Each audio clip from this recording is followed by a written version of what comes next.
Hey guys, welcome back to a new video. Today we're gonna do some My Team career mode. I've been thinking about this for a pretty long time and I'm finally gonna do it. We're gonna go forward and see what team name I picked and delivery, etc. So these are the team colors I chose. I chose black and yellow. I thought these two would fit well together. I chose them too for my helmet, and you can see my character. The character is just called Mr. M. Not very original, I know, but I used the audio name Black Mamba because I think it's a cool name. So, as you can see, Porsche F1. Our main sponsor is Xenon Dynamics. It only requires us to get 8th in the championship, which is pretty reasonable for me. We have Red Bull Powertrain and Theo Porcher as our teammate. I think he was a good pick and we still had 350k left. So that's super. Let's get into the home screen. New year, new drivers, new team. Welcome and great to have you with us as we move far away from the paddock to the headquarters of the newest outfit on the Formula One grid. We've been granted exclusive access with an interview not just with the team owner or the star driver, but both. Because for the first time in modern F1 history, the team owner is behind the wheel themselves. Now is a great time to bring a new team into the sport, particularly off the back of such compelling competition last year. 2022 saw huge regulation changes, and it was Red Bull who came out on top in the development race. But that was last year. This year could be a very different story. Let me tell you, this facility is an absolute hive of activity, and there is a palpable sense of excitement around the car they've built. Quietly, they truly believe they can challenge at the top, and they've had the time now to craft a hugely competitive race car. But theory is one thing, and taking on the brightest lights in motorsport is quite another. So how does the owner of F1's 11th team feel as they prepare to be thrust into the limelight of the F1 circus? New driver lineups, Qatar returns, Las Vegas debuts, and the engineering race continues to push the sport and the drivers to new heights. What are they aiming for? Most excited about? Most nervous for? Well, soon we will meet them to find out. But first, let's take a look at the brand new car.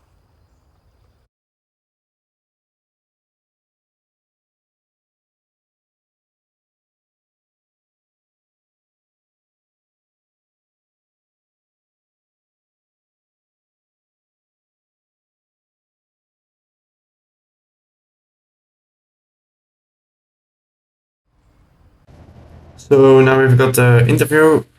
In the interview, I mainly chose downforce slash aerodynamics. I mainly focused on that because most of the time in previous games the downforce is not that good, and we need to immediately improve on that. That's always what I focus my resource points on the first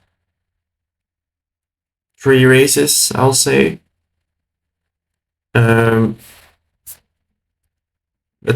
get to upgrades and then we'll get into a race. Welcome to the home screen. This is our main base of operations where we do upgrades, plan our activities. I'm gonna fast forward the video a bit.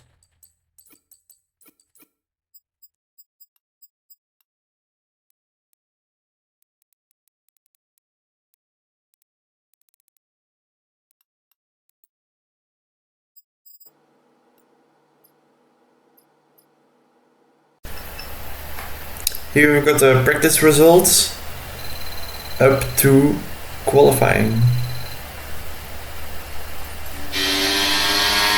I put in a banker lap first, wasn't that good.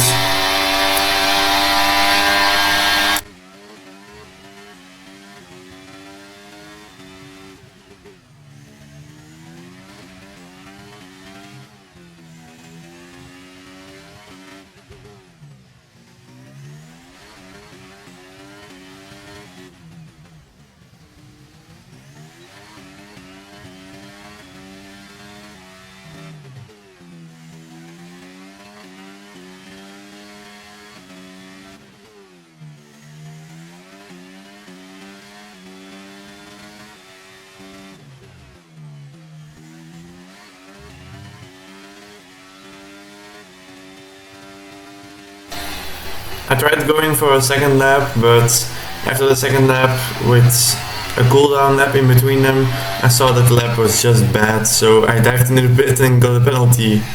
Oh no, it's a warning.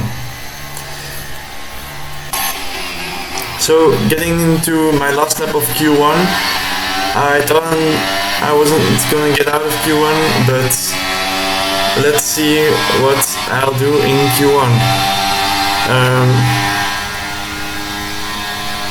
Up into the first corner, getting into the second gear, gradually getting on the gas, and out of turn 2 and turn 3. Oh wait, no, turn 3 is at the end of the straight. Also in third gear here, pretty slow corner. You can go pretty wide on this corner, just down 1 gear into 5th, into sort of S section. Pretty slow corner coming up here too. Then we have the next one.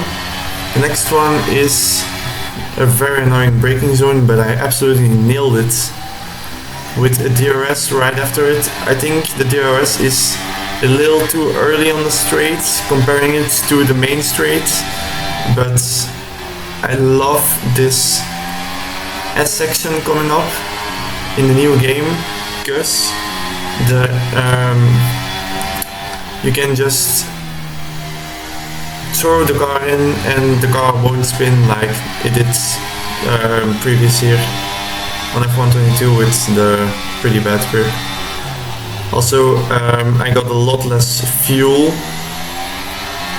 If I'm looking at the previous lap, I had 12 laps of fuel at the beginning of qualifying. I don't know what my engineer did, but pretty interesting. This was also new tires, so I decided I took pole by 2/10, and I decided not to qualify in the next session because the AI was obviously on too low of a level, so that's what I did. Porsche out in Q1, P19, pretty upsetting, but it's the first race. Let's get into the race. And he'll start from pole position. And it's Charles Leclerc in P2. Moving on to the rest of the grid, we have Perez, Sainz, Hamilton, Russell, Fernando Alonso, Gasly, Norris, Ocon, Bottas, Oscar Piastri, Albon, Magnussen, Hulkenberg, the Black Mamba, Stroll, Tsunoda, Théo Pourchaire, Sargent, Joe, Sargent. Which of these talented drivers will come out on top today? A new season then, a clean slate where anything could happen. Anthony Davidson is with me today as once again we get another year of Formula One underway. We're into those tense few minutes before the first race then. Everyone's a little bit nervous about reliability. They haven't been running in the hot, turbulent wake of other cars in practice, and they've not been pushing at 100% for long durations. Let's hope no one has to deal with any nasty surprises.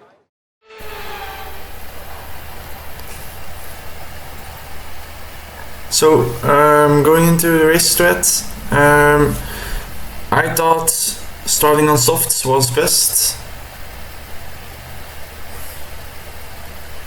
And I also got a setup. It's made by Racing Games, so go check them out because they make amazing setups and I feel good using them. Some amazing content creators. Further with the race. So I couldn't do soft medium or soft hard, it would take a lot of time, and the tire drop off on this track is huge.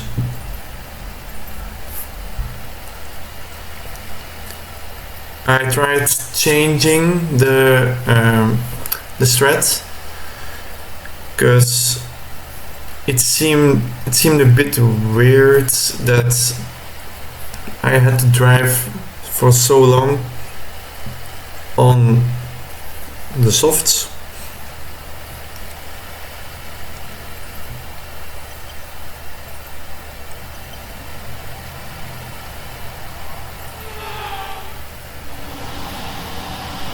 So I'm starting the formation lap. We're just warming up our tires.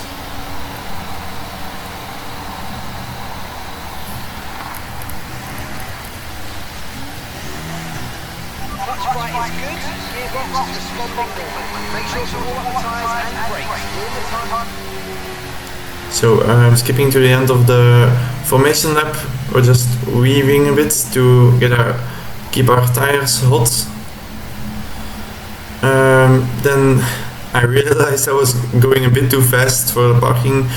I just pointed my car a little bit towards the racing line, so I could defend from behind and eventually attack Hulkenberg into turn 1.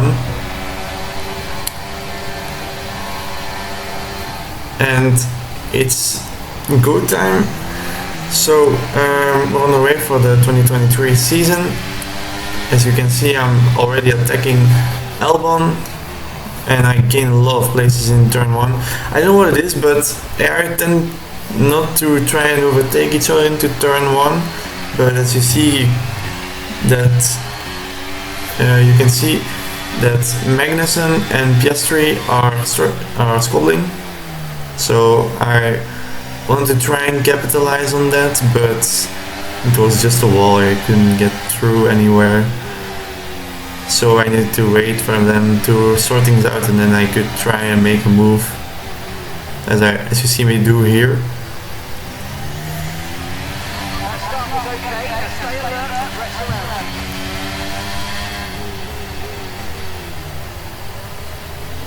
And then with this, it's a tricky corner. I tend to brake a little early, but when I brake late and there's someone in front of me, they usually brake a little early too, and then you get things like what you just saw, like almost making contact, and then there's penalties getting involved and stuff. So it was a clean first lap for everyone, which is pretty good. I made up some positions after starting in 17th, so that's good.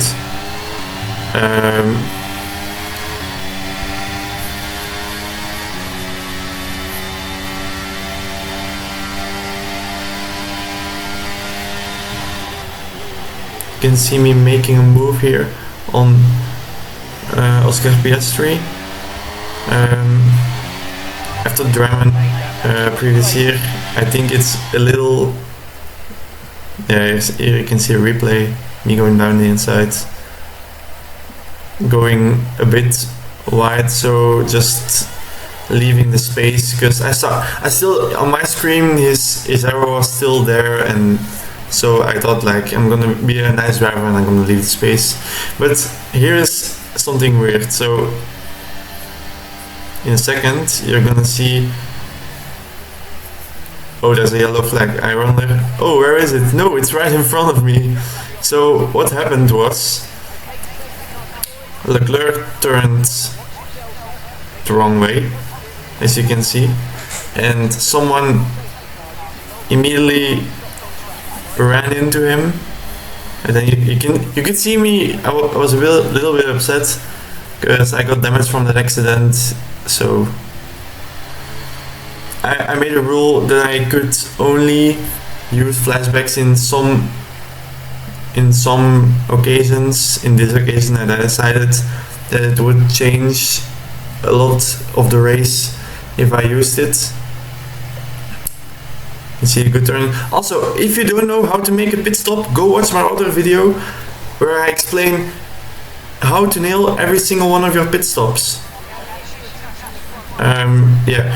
Also, getting a problem into the pits. Yeah, it's unfortunate. What can you do about it?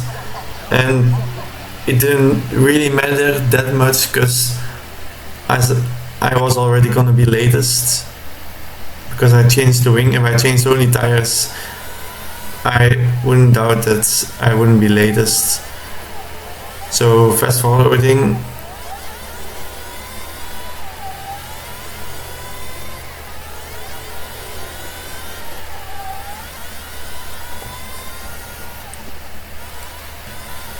As you see, I made a little mistake.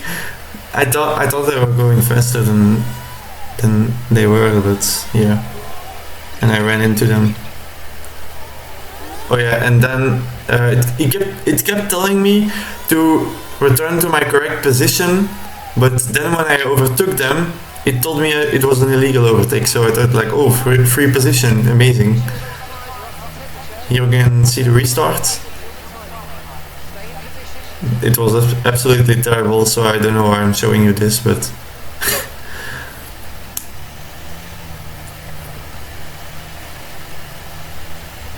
and yeah, you can see me getting caught out because I was still in the corner and I was being close to Russell inside of the corner, but then just on the straight he just ran away from me. But then you can see me doing an absolutely double overtake, going down inside of Leclerc, who also needed to pit. So also the moment I pitted for another wing, the strat changed from soft medium to soft medium. So I took on medium tires because I needed to go for a lot longer time than I needed to do first.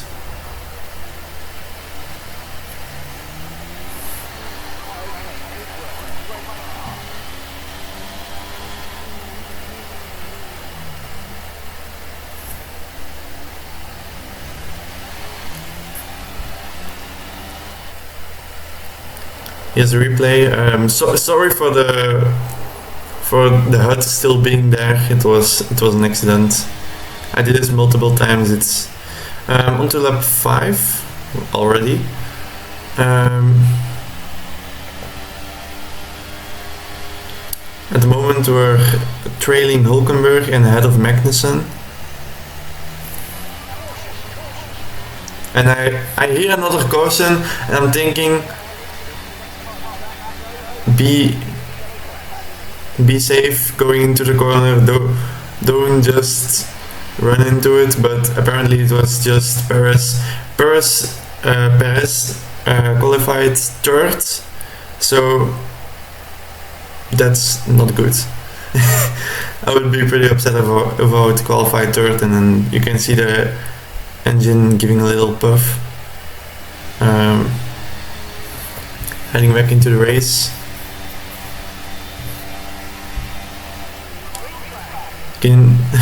Instantly trying to make an overtake on Hulkenberg because I was on new tires and I wanted to make the best of the tires when they were still young. Because by the way, in F1 23 tire life is a lot different. When in qualifying previous year you could have done a good lap on old tires, but this year on old tires you have absolutely no chances. I'd lose about one second. In Q1 I did a second lap on old tires, and when I did that my tires were absolutely destroyed. I lost 1 second on my best lap and it was a banker and it was pretty bad, so that shows tire life is much more important. You can see me talking to my engineer and then making the move on Sargent. And next we have De Vries and my teammate Theo Porcher.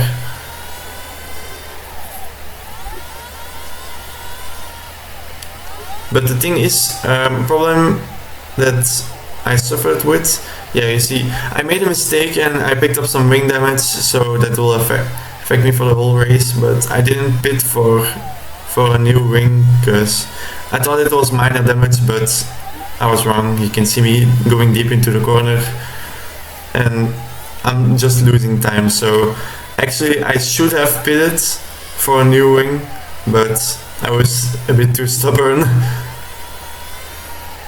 and I didn't want to lose all the time again and need to make it up. And I was thinking it wasn't a problem, but apparently it was, and it lost me a point. At the beginning of the race I was 10th and I could have gotten points back.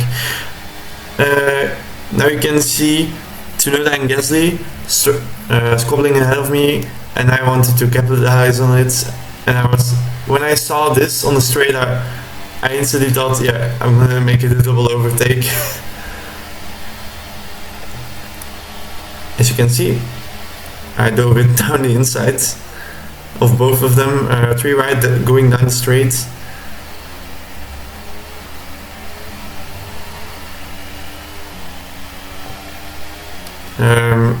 Yes, here's the replay.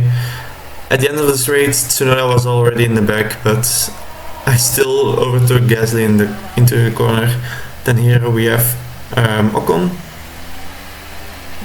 ahead of us, but we decided to pit and at lap 15 for a new set of mediums. And as you can see in the bottom right corner, there I decided not to take a wing. I should have done it. It would have cost me a few seconds, but I could have capitalized on it at the end of the race, which would have saved me. Because, yeah, you'll see what happens.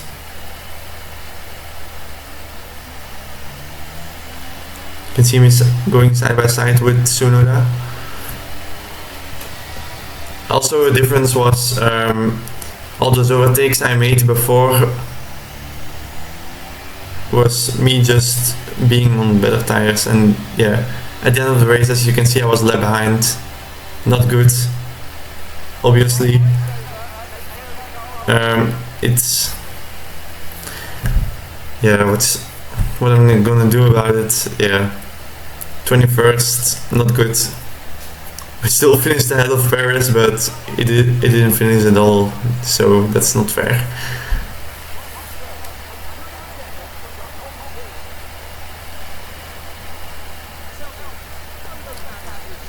You can see Carlos Sainz winning the race, Max Verstappen in third, Lewis Hamilton in second. Through that, you can capitalise on other people's errors without making many of your own, and that's an approach that can push you a long way up the field. Here come our winners now, a thrilling race and a tremendous effort by Ferrari. Their history is well known, so it's no surprise to fans the world over to see them come out on top once again.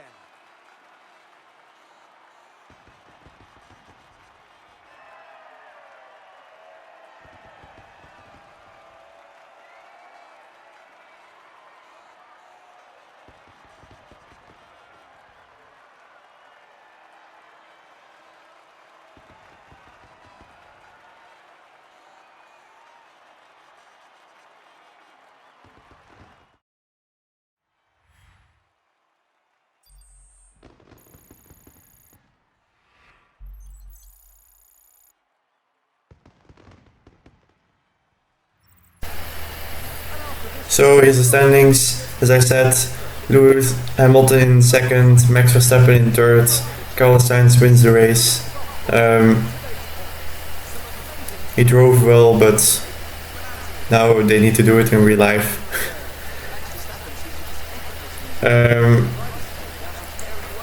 I think they still need to update the car performance, because the Mercedes at the beginning of the year wasn't that good. Neither was the Ferrari. Red Bull was very dominant in the first race. You can see the team acclaim. Alright, so after a pretty eventful race, to be honest, I'm pretty disappointed at the race, but yeah, what to do about it?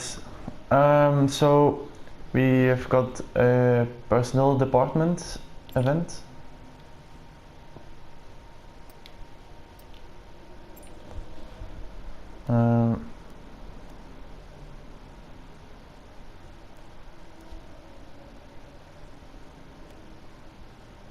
I guess Pace. Department wants me to pass on their thanks for helping us. I personally think pace is a little bit better than awareness, although awareness is also very important. So let's have a short look at the standings. At the moment, Carlos Sainz is leading with Lewis Hamilton and Max Verstappen following him. And we're dead last. Yeah. We're 11th in constructors and 18th and 21st in terms of driver standings.